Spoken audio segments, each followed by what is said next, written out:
Ternate, Maluku Utara.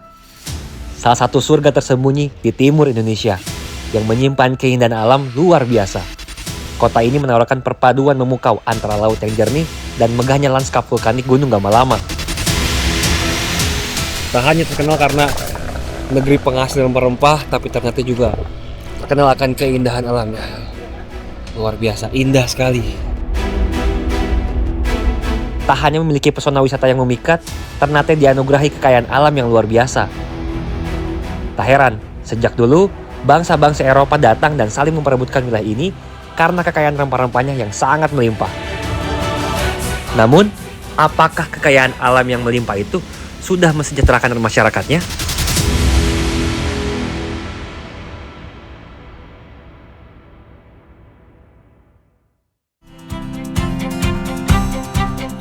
Salah satu destinasi wisata yang menjadi unggulan di Ternate, Maluku Utara adalah Pantai Jiko Malamo. Berjarak sekitar 30-40 menit dari pusat kota Ternate, pantai ini terkenal dengan air lautnya yang sangat jernih berwarna biru kehijauan, serta suasana alam yang masih asri dan tenang. Keindahan Pantai Jiko Malamo semakin memikat karena dikelilingi perbukitan hijau yang membuat suasananya terasa sejuk dan alami. Pantai ini juga menjadi surga bagi pecinta snorkeling dan diving karena memiliki terumbu karang yang masih terjaga dengan beragam ikan hias yang cantik.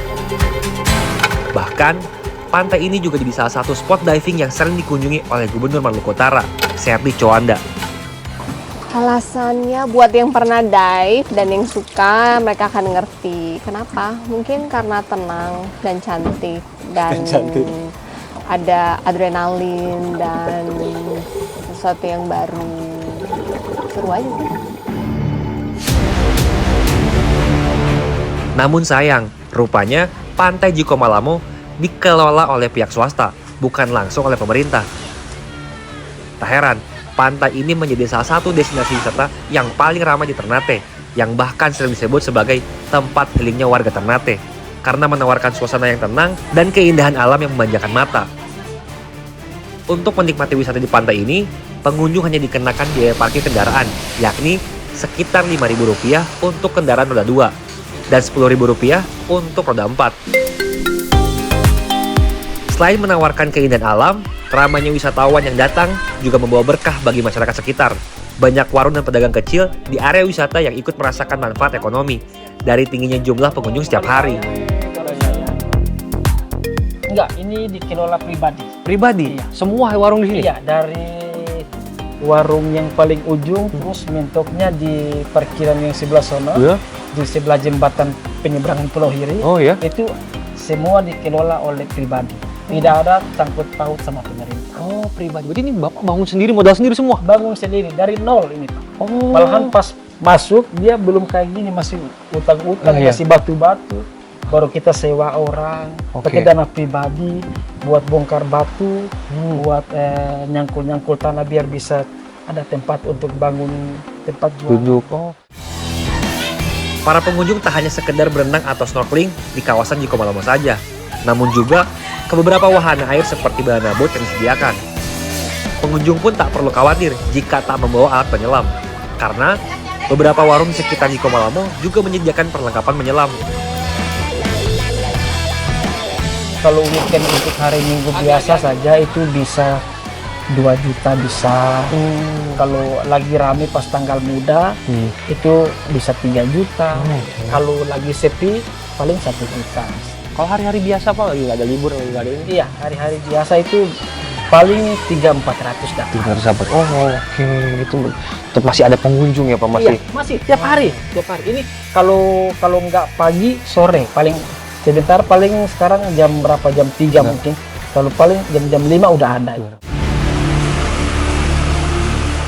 Namun, di balik ramainya pengunjung dan indahnya pesona Pantai Jiko Malamo, ada kekhawatiran yang dirasakan para pedagang dan warga di sekitar kawasan wisata ini, terutama saat musim ombak besar datang. Ya, gelombang laut yang tinggi kerap mengancam area pantai dan aktivitas wisata, bahkan dapat memengaruhi penghasilan para penjual yang bergantung pada ramainya kunjungan wisatawan. Nah, kalau musim ombak di sini dia masuk sampai sini. Iya. Baru terus Ini klik-klik kecil yang di dalam ini bukan kita yang kasih masuk, tapi dari Iya. sana. Oh, oke. jadi kalau pas musim ombak, air pada air pasang, jadi kursi-kursi sama meja-meja kita taruh di belakang semua. Jadi dia pokoknya dia orang Ternate bilang dia hantam sudah. Ya, sampai mana? Full. Full sampai sini. Lalu ini bangunan gimana? Bangunan nggak apa-apa. Oh, nggak Jadi apa-apa. kita Oh. kerja, sewa anak-anak, kerja, istri datang masak, terus kita kerja untuk kasih keluar lagi. Oh, itu tahun berapa Pak itu, Pak? Apa? Tahun berapa itu? Itu kalau setiap musim ombak tetap harus. Tiap musim pasti Iya. kayak gitu. Oh, itu jadi ancaman tersendiri ya buat Hmm, para penjual di sini berarti ya? Iya. Bukan cuma di sini, warung-warung sebelah juga kena Kena dampak semua. Musim ombak tinggi di perairan Ternate dan Maluku Utara umumnya terjadi pada musim utara barat, yang puncaknya sering berlangsung antara Desember hingga Maret. Potensi gelombang tinggi juga kerap muncul di bulan April. Selama periode ini, tinggi gelombang dapat mencapai setengah hingga lebih dari 2 meter. Namun, perakiraan cuaca maritim bisa berubah cepat. Maklum, kondisi cuaca belakangan ini kerap tak menentu. Iya. Sampai berapa sih ruginya kira-kira? Karena kemarin waktu dia kasih bongkar ini kita Habis berapa tuh, Pak? Kita ganti semua itu kan beli bahan, semen sama pasir sama batu enggak, kayu sama sewa orang untuk di sini. Itu satu kali dia bongkar itu bisa sampai 10 jutaan bisa. Oh, 10 jutaan untuk Iya. sekali ini. Masalah beli bahan nggak terlalu mahal, tapi masalah angkut ke sini Oh, buat sewa orang. seorang ya. Oh, Jadi dia hitungannya kalau pasir satu trek itu kita sewa orang sampai masuk ke sini itu 2 juta. Walaupun Pantai Jiko Malamo bukan satu-satunya pantai dan objek wisata laut di Ternate, kebanyakan warga di sekitar wisata ini sangat bergantung ekonominya pada aktivitas wisata ini. Karenanya, mereka sangat berharap pengembangan wisata dan keberpihakan pada pedagang di sini. Pak, kalau misalkan ditanya apa harapan ke depannya untuk supaya mungkin lebih baik lagi, lebih dikembangkan lagi wisatanya, apa Pak kalau dari selaku penjual di sini, Pak? Kalau saya selaku pribadi mungkin Ibu Gubernur bisa bantu kami biar bisa atasi ombak yang sementara dia masih bisa masuk di sini. Solusinya bagaimana biar Ibu Gubernur bisa, kan Ibu Gubernur kan pernah mandi di sini juga. Oke. Itu sebelum jadi gubernur waktu itu. Dia bersama Bapak Benilaus kalau Almarhum. kalau nggak salah. Oke. Itu pakai speed yang itu juga Itu sama ya? Sama ini sama Mas Anang, Mbak Asati waktu itu ke sini. Itu di sini. Oke. Jadi harapannya supaya ada Iya, harapannya bantuan ya. kedepannya biar bisa ada bantuan untuk kami Ibu. Semoga Ibu Gubernur bisa dengar harapan kami. Tak jauh dari Jiko Malamo, terdapat salah satu pantai yang cukup terkenal di Ternate. Ya, Pantai Sulamadaha. Terletak di desa Sulamadaha, kota Ternate, pantai ini jauh lebih dulu tersohor jika dibandingkan dengan Pantai Jiko Malamo. Kami pun mendatangi kawasan Pantai Sulamadaha. Ibu, ini berarti kalau masuk ke Sulamadaha ini bayar ke parkir atau bayar tiket masuk ada orangnya atau bagaimana? Ada orang, motor, per orang sama motor. Kalau yang motor, per motor 3.000. Kalau orang 2.000. Oh, per Biasanya pakai asuransi. Oh. Cuman asuransinya habis. Oh, asuransi Kalau untuk asuransinya itu 500. apa tuh? Untuk keselamatan? kalau keselamatan ya. Kalau ada yang kecelakaan kan, Kalau mobil? mobil juga. Kalau mobil 10.000, satu mobil 10.000. Nanti kalau orang juga itu begitu, 2.000. Untuk hasil dari tiket ini, uangnya itu emang disumbangkan langsung dikasih ke dinas pariwisata Iya, atau dikasih ke dinas ada warga pariwisata. juga ke warga juga? Oh, full ke Iya, ke dinas pariwisata. semua full berarti ini? Iya. Oh, oke. Berbeda dengan Jiko Malamo yang dikelola pribadi oleh warga, Pantai Sulamadaha dikelola oleh pemerintah. Ketika saya masuk ke dalam, tampak pantai ini sepi pengunjung. Hanya beberapa saja warung yang buka. Bu, ini kan saya lihat cuma ibu doang yang buka nih, Bu ya? Enggak, ini sedikit lagi yang datang udah berbuka. Tapi kalau hari-hari, cara semua berbuka. Oh, kenapa tuh? Sunyi, sepinya sini. Oh, kalau hari biasa sepi. Hari Jadi biasa cuman- sepi. Cuma beberapa aja yang buka gitu. Oh, Kalau hari weekend Sabtu Minggu? Kalau hari Sabtu Minggu semua ada Oh, buka. buka semua. Sepi juga, saya pernah pulang nggak ada uang. Sama sekali. Oke. Itu kan sepi. Tadi kalau jualan hari-hari boleh. Mardia sudah berjualan puluhan tahun di sini. Ia menjadi saksi perubahan kondisi di lokasi wisata Pantai Sulamadaha beberapa tahun belakangan yang menunjukkan penurunan. Selain karena makin banyaknya wisata di Ternate, beberapa alasan pengunjung juga mengeluhkan soal tarif masuk ke Pantai Sulamadaha. Ini ibu sewa kah atau Ini cuma ada dia punya kartis. ini Satu ini 10.000 10.000 per minggu apa per hari?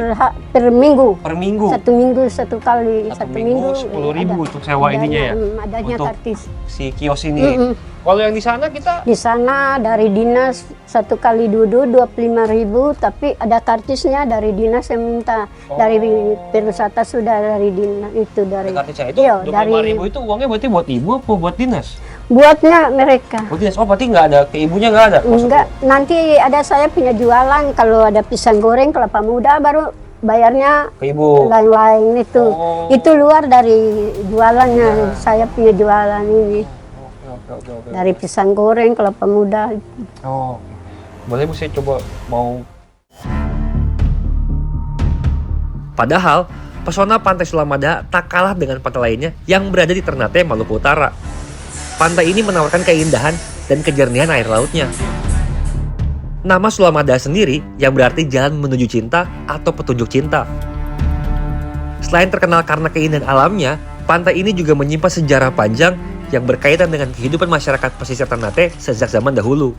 Kawasan ini pernah menjadi jalur penting bagi para pelaut dan pedagang rempah yang singgah di Ternate, ketika kota ini menjadi pusat perdagangan rempah dunia pada masa Kesultanan Ternate. Berarti kalau dari secara penghasilan sendiri Bu, kalau setiap harinya cukup nggak sih buat kehidupan sehari-hari Bu? Enggak, saya kalau itu yang kalau saya dapat 100 ke sana, adik punya jajan saja. Habis sudah. 30, mobilnya bensinnya 15, terus jajannya 15, jadi itu 30.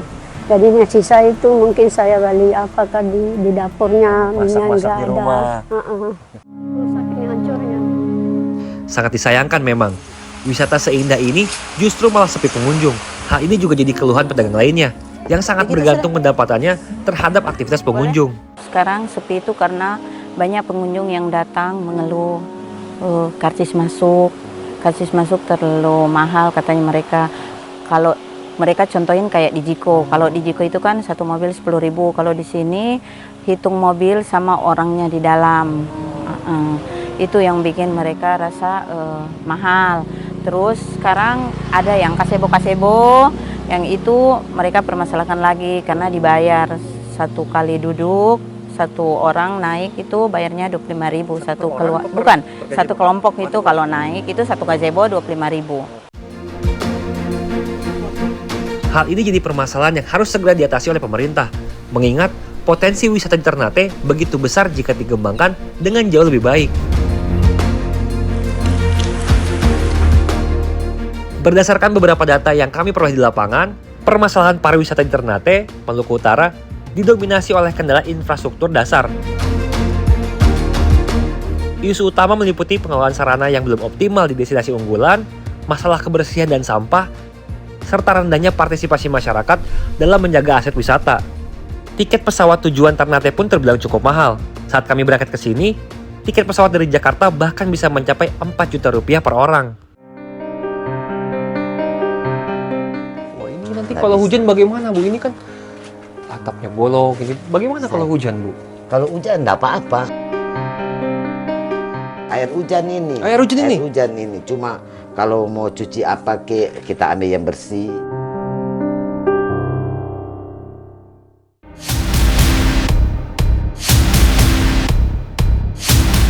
Berdasarkan beberapa data yang kami peroleh di lapangan, permasalahan pariwisata di Ternate, Maluku Utara, didominasi oleh kendala infrastruktur dasar. Isu utama meliputi pengelolaan sarana yang belum optimal di destinasi unggulan, masalah kebersihan dan sampah, serta rendahnya partisipasi masyarakat dalam menjaga aset wisata. Tiket pesawat tujuan Ternate pun terbilang cukup mahal. Saat kami berangkat ke sini, tiket pesawat dari Jakarta bahkan bisa mencapai 4 juta rupiah per orang. Aksibilitas ya, kemudian amenitas dan atraksi di objek wisata itu perlu sekali dikembangkan baik oleh pemerintah, komunitas lain, masyarakat dalam hal ini komunitas, dan juga dengan stakeholder yang lain. Itu perlu ada kolaborasi sehingga bisa menghidupkan ini. Ternate sendiri memiliki puluhan destinasi wisata. Dengan data pemetaan menyebutkan setidaknya ada 60 potensi objek wisata di Pulau Ternate yang tersebar di wilayah utara, tengah, selatan, barat, hingga pulau sekitar. Wisata utama di Ternate meliputi benteng sejarah, danau vulkanik, pantai jernih, dan pemandangan Gunung Gamalama.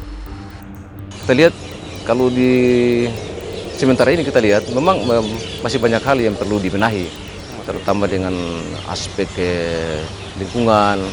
Ya, kita lihat bersama masalah yang paling krusial itu terkait dengan sampah ya. Sampah ini menjadi faktor yang sangat berpengaruh sekali terhadap keberadaan objek wisata di Ternate ini. Ini saya lihat beberapa juga. Iya, ini Banyak itu sampah nih Pak ya, kita lihat Iya. nih, Pak. Ini banyak sekali sampah berserakan. Nah, ini apakah contohnya? Ini apakah karena warga yang berkunjung ke sini atau justru ini sampah kiriman dari laut? Iya. Itu bagaimana ini? Kalau yang kondisi existing sekarang ini, sampai yang ada ini bisa dipastikan sampah kiriman dari laut. Oh, kiriman dari laut. Dari laut nih, di pinggir pantai. Selain itu, sebagian pengunjung disebut-sebut masih ada yang belum memiliki kesadaran cukup tinggi terkait sampah dan menganggap sampah menjadi tanggung jawab pengelola. Tak heran, banyak sampah dibuang tidak pada tempatnya.